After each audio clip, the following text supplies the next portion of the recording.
Hi guys, welcome to my mini vlog again. And for today's video, first day of class na, as in first day of school. So ayan, pagkabangon ko is nagprepare lang ko ng mga damit ng aking baby kasi wala pa silang pasok. So doon muna siya sa kanyang tatay sasama. Bawal kasi siya sumama saan kasi super layo ng school ko and walang masakyan at super alikabok pa ng daanan. So while preparing sa kanyang merienda, na-realize ko na mas magasto pala kapag wala siyang klase kaysa doon sa may klase. So ayun. So sa isang araw, ilang merienda yan kasi super kain siya guys, may kain. So mag-prepare jud og maraming merienda para hindi siya magutuman. So ayun, iniisa-isa ko na pinasok ko na sa kanyang bag.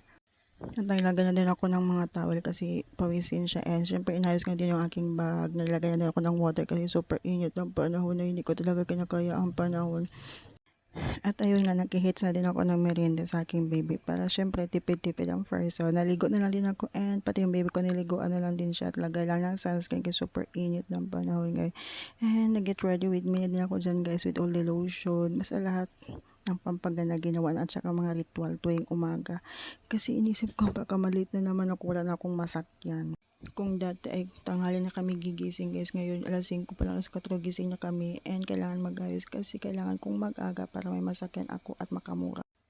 So ilang sakay ilang baba din na yung ginawa ko bago ko makarating sa aking station. And while nag-aantay, nakita ko yung aking ka-district guys. And super chika kasi syempre ilang buwan kami nga nagkita.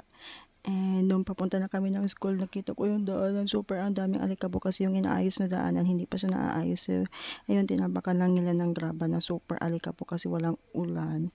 Na umaga-umaga pa lang punong-puno na kami ng alikabok. So, ayun nga, pagkababa ko ng tricycle, akala mo naman kung saan galing nga with all the shades pa kasi punong-puno talaga ng alikabok yung mukha ko kanino. And happy-happy lang. And with all the chismis pa sa aking dating schoolhead ko na naman siya ngayon. Nangumusta lang din naman siya. Tapos bumili na din ako ng pagkain ko dyan with all egg at saka saging. Basta so habang bumibili dito, nagtanong nga din yung may-ari ng tindahan kay learner namin siya kung kailan yung kanilang graduation. And biglang after the program, hindi pala siya program, while during the flag ceremony guys, biglang lumindol ng super kalakas-lakas. Buti na din talaga ang tatapon ng mga estudyante doon and biglang suspended ang klase. Pero kaming dalawa na aking kasama is naiwan pagka mag-meeting daw muna kaming dalawa. So ayun, kung nakikita nyo guys with all the mini fan na hindi ko na talaga makaya ang kait-in kasi walang kuryente, nagsiuwian na sila and kami na lang naiwan. So ayun, at nag-decide na nga kami na mag-uwi na lang din kasi hindi din natapos yung meeting namin. Tapos pag-uwi ko guys, grabe, mas alikabok pa siya ngayon. So,